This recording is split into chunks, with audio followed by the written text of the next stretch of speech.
Hi guys, this is Manu Mishra. So welcome back to the session जिसमें आज हम लोग 22 अगस्त के द हिंदू न्यूज़पेपर का एनालिसिस करेंगे।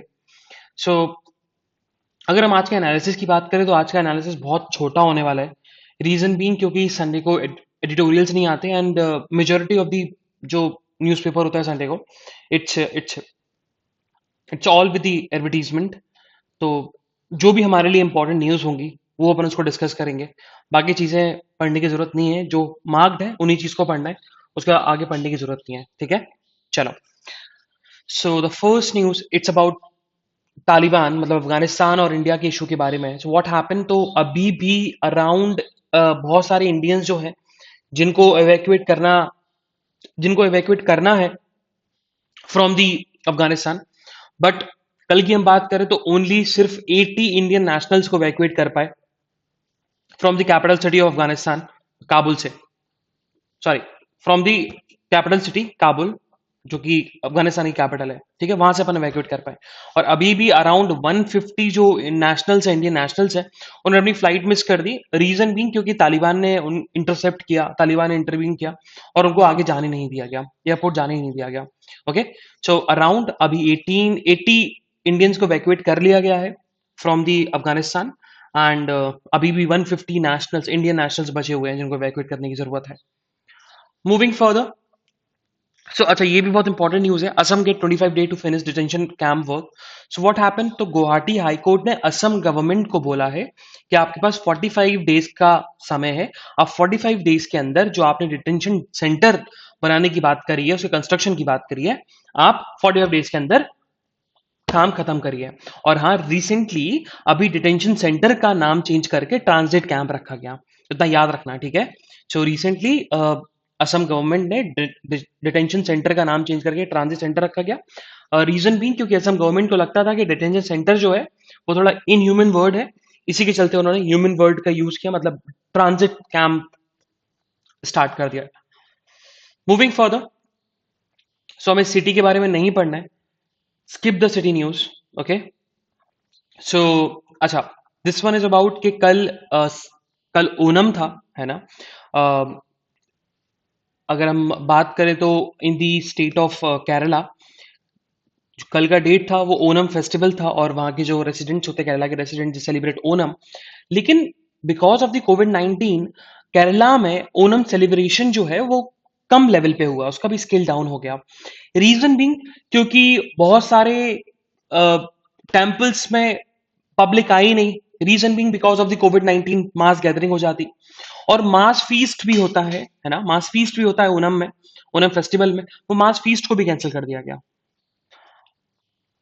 सो from the north east, north and east, मतलब फ्रॉम द ईस्टर्न स्टेट से हम बात करें तो उड़ीसा से एक न्यूज आई। तो Naveen Patnaik on the line of Delhi government, उन्होंने भी गवर्नमेंट स्कूल को एक नया लुक दिया है और उन्होंने कल एक लॉन्च भी किया स्कूल अपने होम टाउन, जो उनका होम टाउन है गंजम डिस्ट्रिक्ट, वहां पर उन्होंने एक स्कूल भी लॉन्च किया है, गवर्नमेंट स्कूल भी लॉन्च किया है।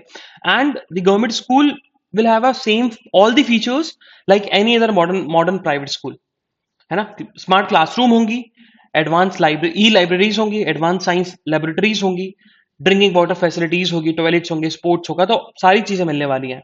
Okay, so Naveen Patnaik on the line of तुम्हारा Delhi government, Delhi government government school को अच्छा कर रही है, वैसे ही नवीन पटनायक भी उड़ीसा में गवर्नमेंट स्कूल को अच्छा करने की कोशिश में लगे हुए हैं और उन्होंने कल एक लॉन्च भी किया स्कूल। मूविंग फर्दर, सो उड़ीसा का जो फॉरेस्ट डिपार्टमेंट है, उड़ीसा का फॉरेस्ट डिपार्टमेंट एनएचएआई के पास जाएगा और उनको रिक्वेस्ट करेगा कि आपने जो पिछले 10 सालों में 18.5 मिलियन ट्रीज को जो आपने हटाया है, क्योंकि आपको रोड को वाइडन करना था, उनको आप अब ट्रांसलोकेशन करो, उन ट्रीज को आप ट्रांसलोकेशन करो और कहीं आप उनको उनको और कहीं आप प्लांट करिए। ओके, ये फॉरेस्ट डिपार्टमेंट रिक्वेस्ट लेके जाने वाला है एनएचएआई के पास, national highway authority of India के पास, कि भैया जो ट्रीज आपने गिरा दिए थे पिछले 10 सालों में क्योंकि आपको रोड को बड़ा करना था, तो उन ट्रीज को आप ट्रांसलोकेशन करिए, मतलब उन ट्रीज को आप और कहीं लगाइए, आपको कंपनसेशन देना होगा। Moving further, so from the national news, so Kalyan Singh जो है, Kalyan Singh he is the former chief minister of UP, और ये उस समय चीफ मिनिस्टर थे, उस समय चीफ मिनिस्टर थे जब अयोध्या में डिमोलिशन हुआ था बाबरी मस्जिद का। 1991 1992 में ये चीफ मिनिस्टर थे, और इसी वजह से देखा जाए, और बीजेपी के बीजेपी पार्टी से बिलोंग करते थे, और रिसेंटली ये राजस्थान के गवर्नर थे। ओके, और इनकी रिसेंटली डेथ हो गई at the age of 89। Moving further, so कल निर्मला सीतारमन ने एक बहुत अच्छी बात, निर्मला सीतारमन ने एक स्टेटमेंट दिया। उन्होंने बोला कि जब भी फ्यूल प्राइसेस बढ़ते हैं ना, जब भी फ्यूल प्राइसेस बढ़ते हैं, तो उसमें सबसे ज्यादा फायदा सेंट्रल गवर्नमेंट को नहीं होता, बल्कि स्टेट गवर्नमेंट को होता है, क्योंकि स्टेट ज्यादा अर्न करता है जब ऑयल प्राइसेस इंक्रीज होते हैं, बेसिक ऑयल प्राइसेस इंक्रीज होते हैं। ऐसा बोला गया बाय दी हमारी जो finance and corporate affairs minister है निर्मला सीतारमन के थ्रू, कि जब भी फ्यूल प्राइसेस इंक्रीज होते हैं तो सेंटर और स्टेट का, बेसिकली फ्यूल प्राइसेस सेम है, बस टैक्स इंक्रीज हो जाता है। और टैक्स जो है ना, वो टैक्स स्टेट जो टैक्स लगाती है वो एड वैलोरम बेसिस पे होता है, और सेंटर का हमेशा टैक्स फिक्स्ड होता है। स्टेट का टैक्स एड वैलोरम मतलब चेंज होता रहता है, डायनेमिक रहता है। तो इसी के चलते जब भी फ्यूल प्राइसेस बढ़ते हैं तो स्टेट का जो एड वैलोरम टैक्स है वो भी इंक्रीज होता है, क्योंकि जब एक अमाउंट है, जैसे लेट्स सेकंड 100 रुपीज, क्या 100 रुपीज पे 10% टैक्स लगाना है, तो 100 रुपीज पे 10% टैक्स कितना होगा, 10 रुपीज। ओके, लेकिन अब एड वैलोरम है, तो अगर मान के चलो 10% लगा हुआ है, और फ्यूल का प्राइस 100 रुपीज से 110 हो गया, तो अगर उस पर 10% लगे तो कितना हो जाएगा टैक्स, 11 रुपीज। तो इसीलिए वही निर्मला सीतारमन ने बोला कि सेंट्रल गवर्नमेंट का टैक्स फिक्स रहता है कि 10 रुपीज, रुपीज में फिक्स है, बट स्टेट गवर्नमेंट का परसेंटेज में फिक्स रहता है, एड वैलोरम है। तो जब फ्यूल प्राइसेस इंक्रीज होते हैं तो स्टेट का भी टैक्स इंक्रीज होता रहता है। तो इसीलिए जब भी फ्यूल प्राइस इंक्रीज हो रहा है तो स्टेट गवर्नमेंट ज्यादा अर्न कर रही है, ना कि सेंट्रल गवर्नमेंट। मूविंग फर्दर, कर कल अरुणाचल प्रदेश में आ, उनके उनके उनका उनका जो बेसिकली हाउस है, लेजिस्लेटिव असेंबली है, वहां पर Arunachal Pradesh marriage and inheritance of property bill 2021 pass किया गया।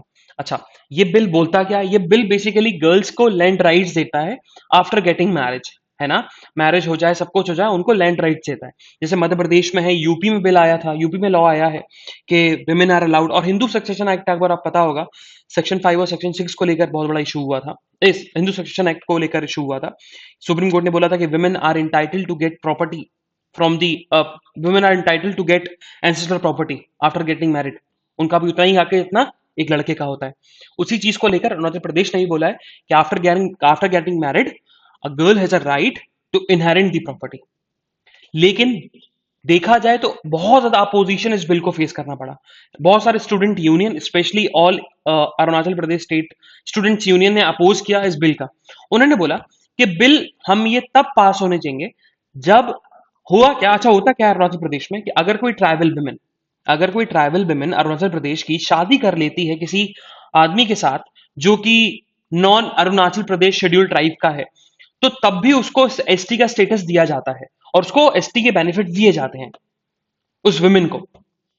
और वही डिमांड है all Arunachal Pradesh state students union की, कि जब कोई ट्राइबल विमेन, अरुणाचल की ट्राइबल विमेन शादी करती है किसी मैन के साथ जो कि non Arunachal Pradesh schedule tribe से बिलोंग करता है, तो उसका इस एसटी का स्टेटस और उसके बेनिफिट्स जो उसको मिलते हैं बाय द स्टेट गवर्नमेंट, वो नहीं मिलने चाहिए। जब तक आप ये नहीं करोगे, हम ये बिल पास नहीं होने देंगे, इनहेरिटेंस ऑफ प्रॉपर्टी बिल वाला। ये ये बेसिकली ऑल अरुणाचल प्रदेश स्टूडेंट यूनियन प्रोटेस्ट कर रहा है इस चीज को लेकर। मूविंग फॉरदर, सो जाइडस कैडिला, तो जाइडस कैडिला की हम बात करें तो जाइडस कैडिला के बारे में हमने कल पढ़ा भी था कि Zydus Cadila is the 6th vaccine to got the emergency use authorization in India, और ये वैक्सीन फर्स्ट वैक्सीन होगी इंडिया में जो कि एडोलेसेंट को भी दी जाएगी, मतलब अबव द एज ऑफ 12 को भी लग सकती है ये वैक्सीन। ओके, और ये है कि ये सप्लाई की जो वैक्सीन की सप्लाई है, ये स्टार्ट हो जाएगी बाय द एंड ऑफ सितंबर से। मूविंग फर्दर, तो कल इंडियन पोस्टल सर्विस ने कश्मीर के लिए एक उन्होंने पोस्टल कवर बनाया जो कि डिपिक्ट करता है कश्मीर के कारपेट से। अच्छा, कश्मीर के कारपेट कारपेट को जीआई टैग मिल रखा है। अब GI tag it's a type of, basically बात करें इंटेलेक्चुअल प्रॉपर्टी, है ना, जियोग्राफिकल इंडिकेशन बोलते हैं। सो अब जीआई टैग की हम बात करें तो जैसे खंडमल हल्दी, उड़ीसा की खंडमल हल्दी को मिल रखा है, उड़ीसा के रसगुल्ला को मिल रखा है, वेस्ट बंगाल के रसगुल्ला को मिल रखा है। तो ये जीआई टैग होता है। जीआई टैग तब दिया जाता है कि सिर्फ ये स्पेसिफिक टाइप ऑफ चीज इस स्पेसिफिक रीजन में ही मिलेगी और कहीं नहीं मिल सकती। तो ज्योग्राफी से रिलेटेड है, मतलब ज्योग्राफी, इस ज्योग्राफी लोकेशन पे ही ये चीज मिलेगी और ऑल ओवर द वर्ल्ड ये सेम चीज नहीं मिल सकती। तो वही बात की गई कि कश्मीर की हम बात करें, जम्मू एंड कश्मीर की बात करें, तो जम्मू एंड कश्मीर में हैंडीक्राफ्ट्स और हैंडलूम्स का बहुत ज्यादा कल्चर है। वहां पर हैंडमेड हैंडीक्राफ्ट्स अभी भी चलते हैं। ओके, तो लोगों को पता लगे कि कश्मीर की कारपेट को जीआई टैग मिल रखा है, ट्रेड स्टार्ट हो जाए, एक एक उनकी उनकी उनकी उनकी जो हैंडलूम इंडस्ट्री है उनको प्रमोट करे। इसीलिए जो इंडियन पोस्टल सर्विस है उन्होंने स्पेशल कवर बनाया जो कश्मीर कारपेट को डिपिक्ट करता है। Moving further, so on the world news, so Taliban के जो को फाउंडर है मौला अब्दुल गानी बारादार, तो मौलाना अब्दुल गानी बारादार भी कल बेसिकली काबुल आए और उन्होंने टॉक किया कि कैसे गवर्नमेंट को फॉर्म करना है।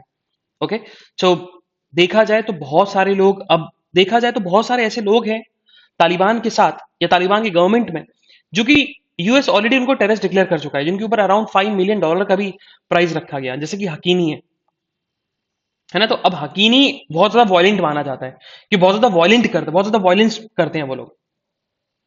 ओके, और उनके ऊपर यूएस गवर्नमेंट अभी भी $5 मिलियन का उनके ऊपर इनाम रखा गया, बाउंटी रखा गया है।